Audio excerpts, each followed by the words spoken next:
Oi, bom dia para você. O Record News Rural está no ar. Ribeirão Preto, no interior paulista, está sediando a abertura da safra de cana, açúcar e etanol. Durante 2 dias, mais de 1.200 pessoas discutem a cultura e também os desafios do setor. Mercado, produtividade, sustentabilidade e responsabilidade social. Esses são alguns dos temas que estão sendo discutidos na 9ª Datagro, abertura de safra de cana, açúcar e etanol em Ribeirão Preto, no interior paulista. Mais de 1.200 pessoas se inscreveram para os 2 dias de evento. No palco, além de um balanço da safra 2024-2025, também estão sendo apresentadas projeções para a próxima temporada e os desafios enfrentados pelo setor. O clima é sempre uma preocupação, mas as estimativas indicam que provavelmente a gente vai ter um ano menos negativo, menos impactado do que foi o ano passado e as previsões estão indicando uma situação próxima da normalidade, pelo menos para os meses em que os modelos de previsão de clima conseguem antever. Então, nós estamos deixando de ter a anomalia do Laninha e a gente deve entrar numa provável zona de neutralidade. A previsão para a safra 2024-2025 na região Centro-Sul, que encerra no dia 31 de março, é de uma moagem de 621 milhões de toneladas de cana, parte dela bis, que é a cana da safra anterior que não foi colhida a tempo do fechamento.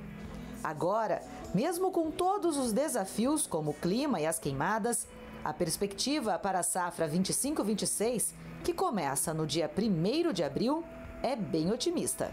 Por todos esses efeitos combinados, o efeito da ressaca da seca do ano passado, a precipitação que recuperou a partir de outubro, o volume de cannabis que agora é menor, a gente está prevendo uma moagem para a safra 25-26, que nós estamos prevendo 612 milhões de toneladas de cana, uma produção de açúcar muito próxima do recorde, que é o recorde de 23-24, de 42,35 milhões de toneladas de açúcar, e uma produção de álcool de 34,7 bilhões de litros, que é muito próxima do recorde do ano passado. O estado de São Paulo, apesar de não ter a maior área plantada, é o que mais exporta. São 6 milhões de hectares em produção, 101 mil produtores de cana, cerca de 90 mil de pequenos produtores. Um setor muito forte em sustentabilidade, que estoca carbono, uma colheita mecanizada, com combustíveis renováveis. Hoje você extrai tudo da cana.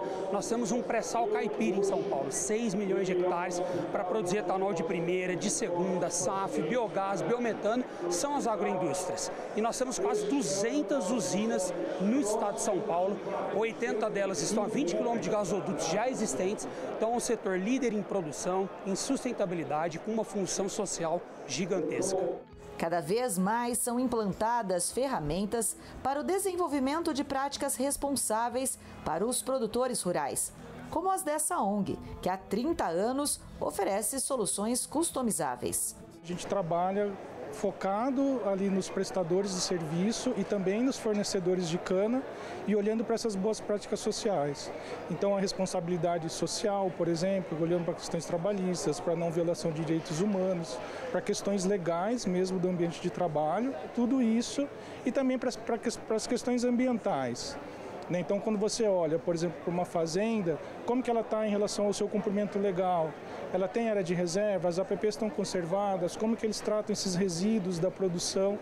Então, a gente tem trabalhado programas para a melhoria contínua do desempenho socioambiental da produção de cana-de-açúcar. E mesmo com todas as ressalvas, esse é um bom momento para o setor. É um bom momento, um momento que mostra desafios, mas também oportunidades, né? Então, oportunidades que surgem porque o mercado livre mundial continua crescendo 2 milhões de toneladas por ano e o Brasil é o país mais competitivo para atender o atendimento desse mercado. Um sabor está conquistando cada vez mais os paladares brasileiros, é o do pistache. O tempo de colheita pode demorar entre 7 e 10 anos depois do plantio. Os Estados Unidos lideram a produção mundial. Esta cafeteria foi aberta há 8 anos.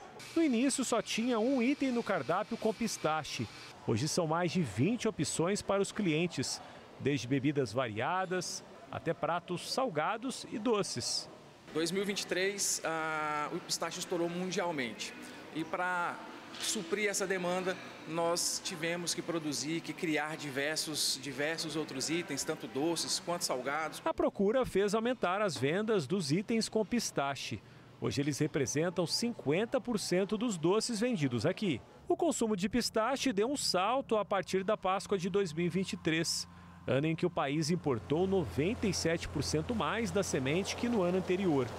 Em 2024, as compras externas voltaram a crescer, triplicando e passando de 350 mil toneladas. Na loja do Mercadão, o pistache pode ser comprado em casca e torrado para aperitivo, e também cru, sem casca, para a culinária, forma que antigamente quase não tinha por aqui o ano todo. Agora não pode faltar. Nem o alto preço, R$ 280 o quilo, assusta os consumidores. Hoje é anual a procura do pistache. Antigamente não, era mais nas datas de finais de ano e Páscoa. Hoje ela já é o ano inteiro a procura por pistache cru. O pessoal já está utilizando mais nos pratos durante o ano todo. Além do sabor, pistache tem diversas vitaminas, ajuda a matar a fome, contribui para o funcionamento do intestino e previne várias doenças. Pistache é uma semente com textura levemente oleosa de coloração verde. O tempo de colheita pode demorar entre 7 e 10 anos após o plantio. É originária da Ásia, mas quem lidera a produção mundial atualmente são os Estados Unidos. A planta por lá passou por um melhoramento genético e tem o cultivo concentrado no calor do estado da Califórnia. Por isso, o Ceará, que tem características climáticas semelhantes, estuda em parceria com a Embrapa trazer a semente para ser plantada no Brasil. Se isso acontecer, vai ser bom para os consumidores e para o comércio, porque o preço deve cair. Na sorveteria, onde o sabor de pistache existe há 3 décadas, o consumo também cresceu, 10 quilos por dia, o dobro de antes do boom em 2023. Antigamente vendia bem menos, né? Era pouco conhecido o pistache. Hoje não, já se fala muito no pistache, então já vende bastante. Praticamente mais do que dobrou de uns anos para cá a venda de pistache, né? E hoje está entre os 10 mais vendidos da sorveteria. As mulheres conquistam cada vez mais espaço no agronegócio. A criatividade e a capacidade para inovar são os diferenciais para elas alcançarem cada vez mais sucesso nos negócios no campo.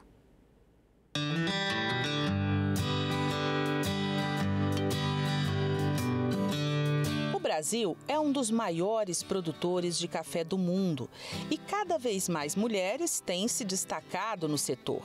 Elas estão à frente de fazendas, gerenciando a produção e inovando na qualidade do grão.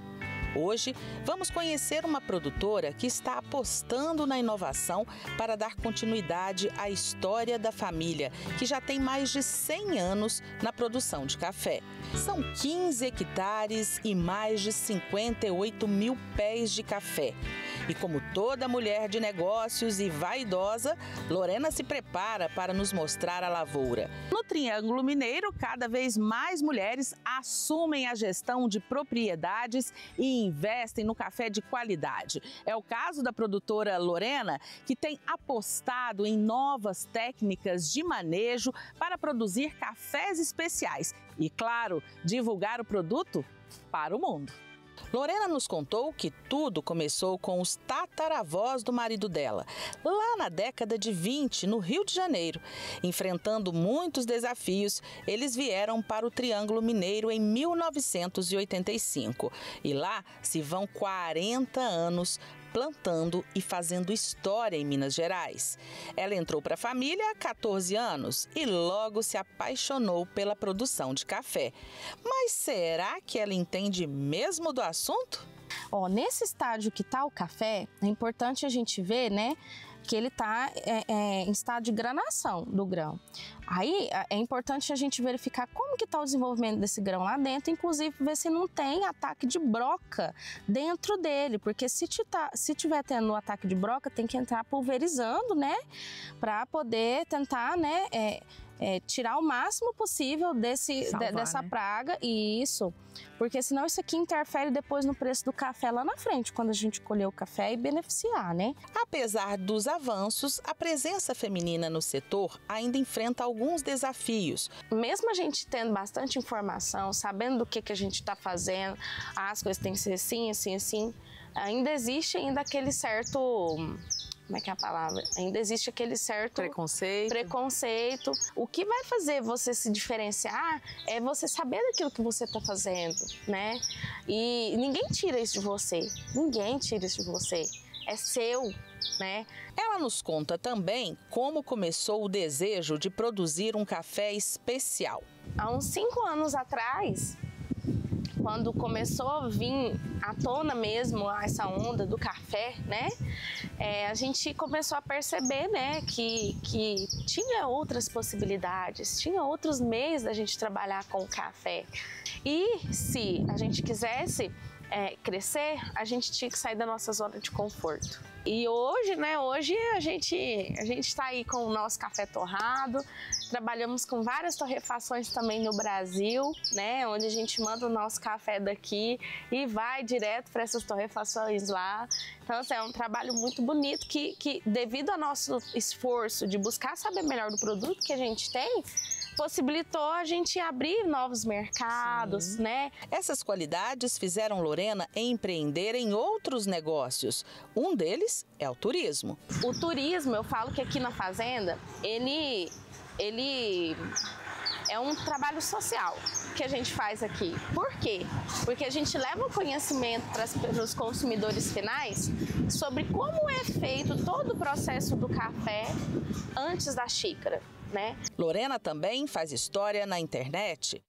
Mundialmente falando, o consumo do nosso cafezinho aumentou muito. A turma anda gostando de tomar café. Com vídeos informativos e engraçados, a produtora de café de Indianópolis está divulgando o café mineiro pelo mundo. A gente tem um grupo muito forte de mulheres cafeicultoras aqui na nossa região.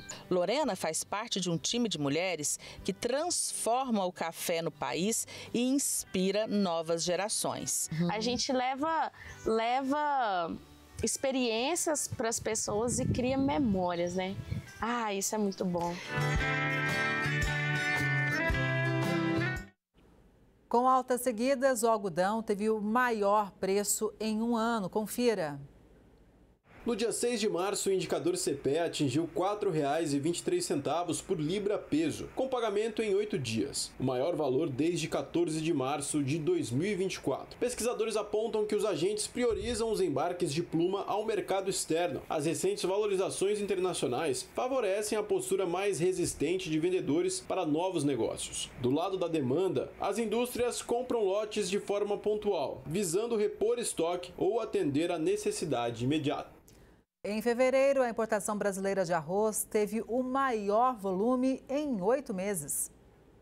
Os números analisados pelo CPEA mostram a compra de mais de 141 mil toneladas mês passado, além de aumento de 28,47% frente a janeiro de 2025 e de 4,47% comparado ao mesmo período de 2024. Ao mesmo tempo, o preço médio de importação em fevereiro foi o mais baixo em 2 anos, chegando a $326 a tonelada. Pesquisadores do CPEA explicam que esse fator, juntamente com o avanço da colheita da região sul, justifica a pressão sobre as cotações internas. De modo geral, a liquidez nas negociações domésticas segue baixa.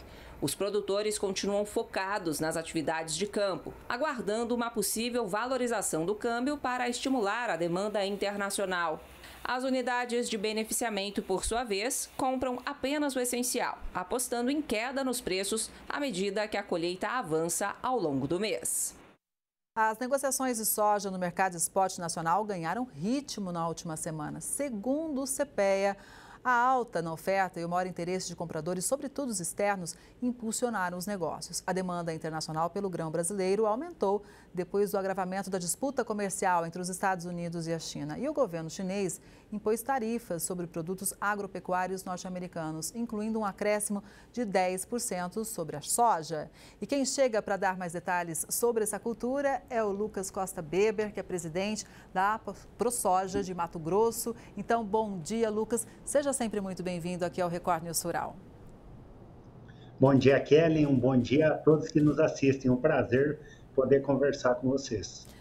Lucas, a soja é um grão fundamental aqui para o nosso país, né? O estado de Mato Grosso também fundamental para essa cultura. O que a gente pode dizer sobre essa guerra comercial americana? Há alguns dias, os produtores americanos protestaram lá nos Estados Unidos, dizendo que Trump está taxando a China viria comprar mais soja brasileira. Como que vocês do setor encaram esse cenário? Kelly, é uma grande verdade. Os produtores americanos têm uma preocupação legítima da parte deles, né? E nós, claro, vimos como uma vantagem para nós, uma oportunidade de ampliar as exportações para a China, que é o nosso maior mercado importador. É o país que mais importa soja no mundo e é o país que mais importa do maior exportador do mundo, que é o Brasil. Então, é uma oportunidade, nós vimos isso acontecer lá atrás. É claro que temos que nos ater a alguns pontos, que é o Trump está forçando uma negociação. Então, essas tarifas podem não ser por muito tempo, pode durar todo o mandato, como aconteceu da outra vez, como não. Eu acredito que essa vez o Trump está forçando para haver uma negociação com a China. Então, tudo é especulação por enquanto. Bom, Lucas, por experiências anteriores, então, o setor não pode botar fé que isso realmente vai acontecer, é isso? Existe uma incerteza, ou seja, o Trump pode voltar atrás. Exatamente, eu acho que sim, temos, né, que olhar os fatores positivos, mas sempre preparados para o outro cenário.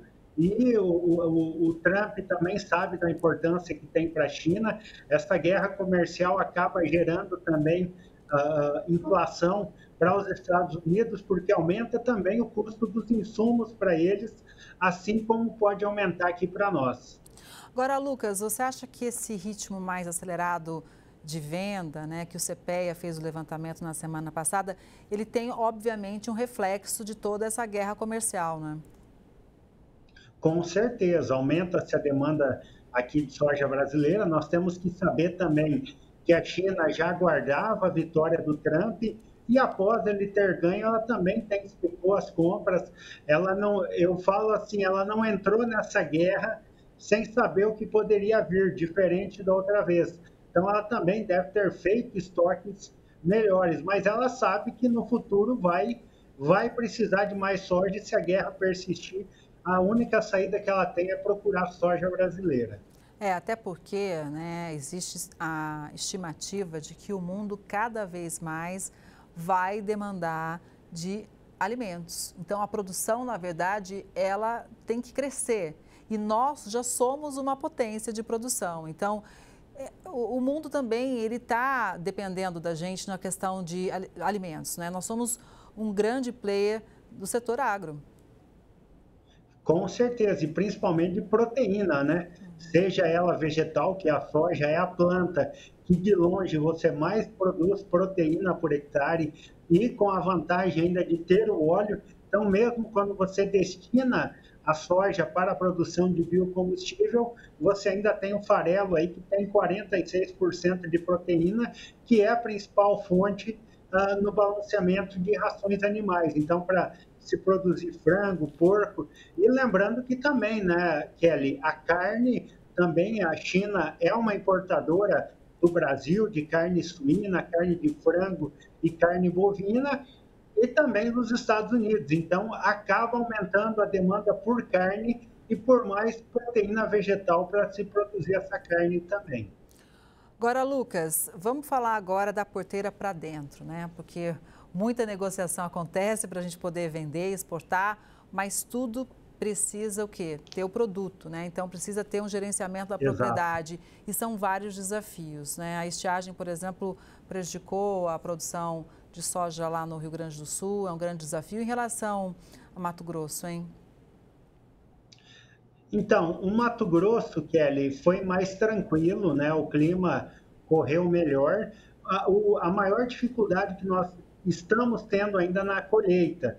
Nós temos tendo pouco intervalo com o sol e bastantes períodos chuvosos. Então, foi uma colheita que se dificultou mais para tirar o grão, né? Perde-se qualidade e peso de grão. Então, eu falo assim, por mais que as projeções tentem ser precisas, pode haver mudança nos estoques no final devido a essa perda de pesos pela chuva. Em uma semana, a soja chega a perder mais de 15% uma semana de chuva somente de peso, fora a qualidade do grão. Então, isso pode interferir.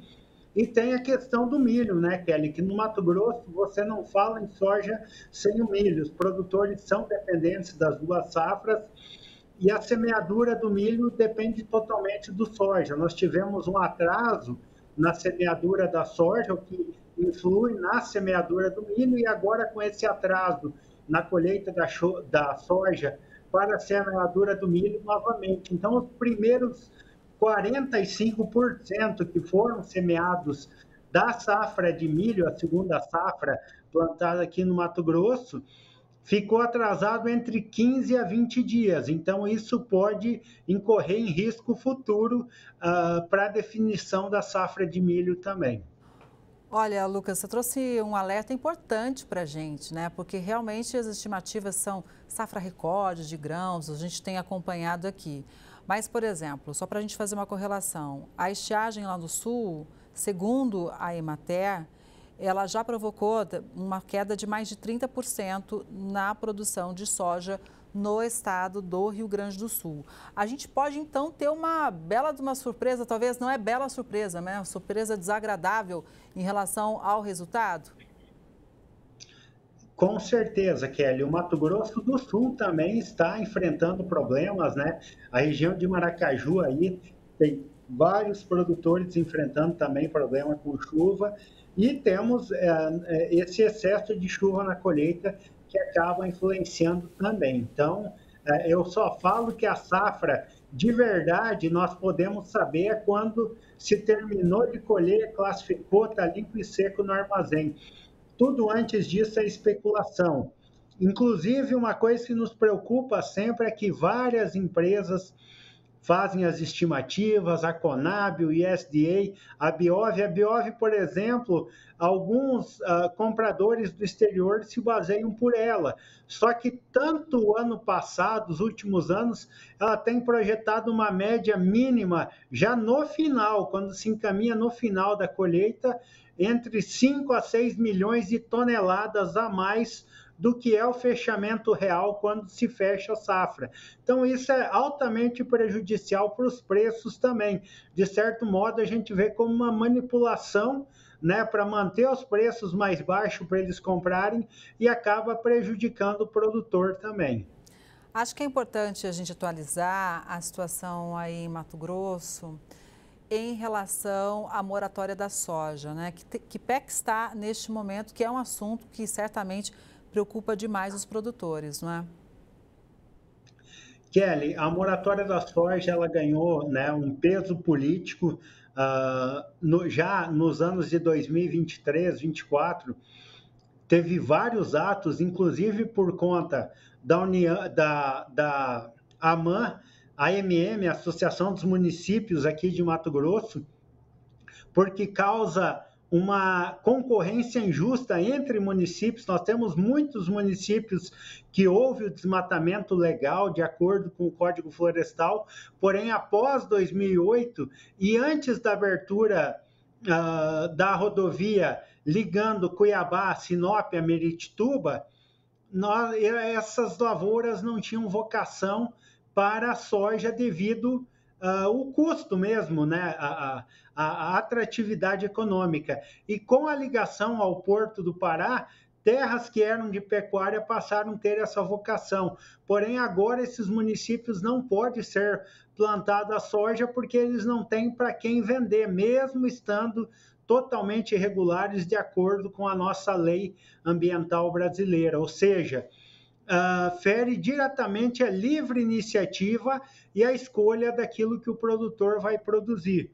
Então, o Tribunal de Contas do Estado também está auditando os incentivos fiscais para essas empresas e tivemos agora no fim do ano a aprovação de uma lei aqui no Estado que retiraria os incentivos fiscais para as empresas que aplicassem a moratória, que é uma aplicação acima da nossa legislação ambiental, acima da nossa Constituição. E temos que lembrar que os compradores, né, as empresas signatárias, formam uma espécie de cartel, ou seja, 94% do mercado comprador, para atender uma demanda europeia que varia entre 8% a 14% das nossas exportações de soja. Ou seja, se restringe. Nós temos aí, teoricamente, se fosse considerar as áreas de fato abertas, seriam 250 mil hectares aqui no estado que foram abertos de 2008 para cá, porém, como eles consideraram sempre o CPF do produtor, em alguns casos até parentes que plantam perto, o impacto é em mais de 2 milhões de hectares. Então, o maior estado produtor do mundo hoje, com 12,7 milhões de hectares de produção, praticamente aí 15% do estado acaba ficando dentro da moratória. Olha, uma situação realmente preocupante, que pode impactar a nossa produção, obviamente, e, eventualmente, até fazer algum produtor desistir da cultura, né? Com certeza, Kelly. Normalmente, os produtores vendem para o famoso mala preta, né? Que muitas vezes ele faz um contrato e se o mercado varia, ele corre, ele já paga menos, muitas vezes ele só nega imposto, depois vem uma multa altíssima para o produtor e essa soja acaba indo para algum lugar, ou seja, de alguma forma esquentam, enquanto isso o produtor é prejudicado.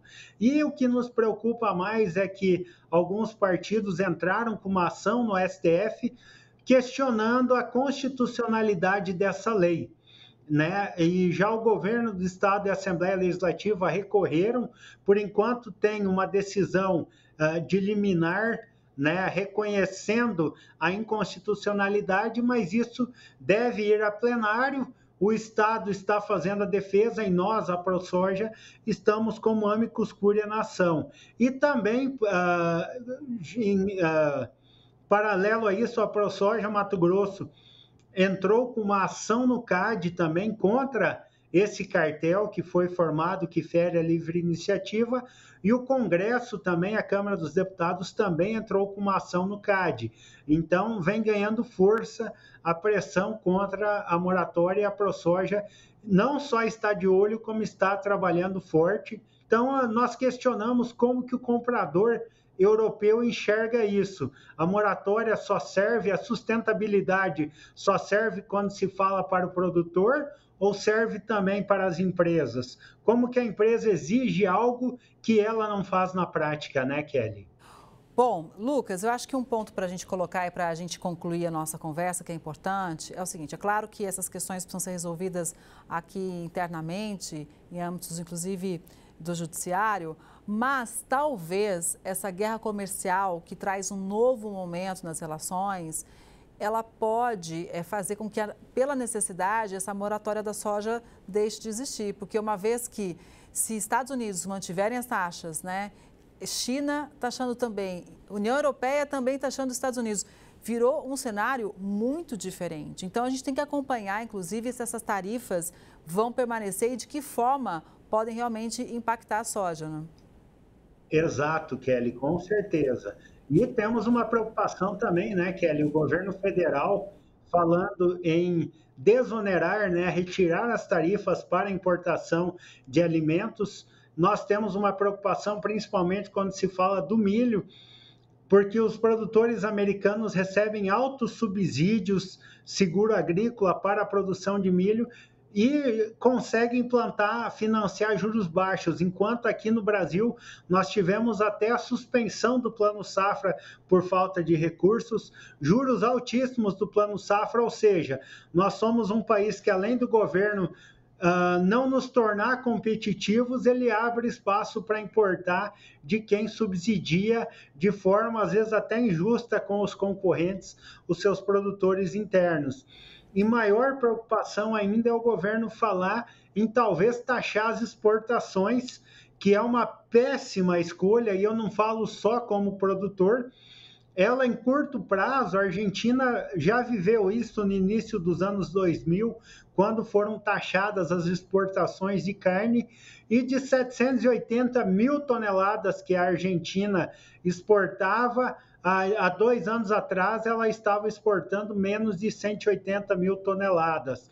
Ou seja, quando o mercado se ajusta, deixa de ser atrativo, e os produtores sacrificam as fêmeas, lá na frente faz falta. E para a soja e o milho é a mesma coisa, se taxar a exportação, no curto prazo pode refletir em benefício para a sociedade, mas no médio prazo tende a desestimular a produção. Novamente, a produção não é suficiente, independente de exportação ou não, os produtos ficam caros, e acaba tendo inflação. E aí perdemos o mercado internacional e perdemos também a entrada de capital externo e investimento, né? Isso espanta investidor, e nós temos um exemplo do que foi a pandemia. Mato Grosso, enquanto todos os estados decresciam a economia, somente Mato Grosso e Minas Gerais cresciam, e Mato Grosso a ritmo chinês ainda crescia. Prova disso são as exportações de grãos, a entrada de dólar aqui no Brasil, que é revertido em investimentos dentro do estado e dentro do país. Então, temos essa preocupação de quando o governo flerta com esse tipo de política que, na prática, a Argentina provou que dá muito errado. Bom, a gente vai seguir de olho, sempre de portas abertas para vocês, da ProSoja, Mato Grosso. Muito obrigada pelas informações e um bom dia. Obrigado, Kelly. Um bom dia, é um prazer conversar com vocês novamente. Prazer o nosso. E essa edição do Record News Rural fica por aqui. Obrigada pela sua audiência. A gente se vê no próximo programa. Até lá!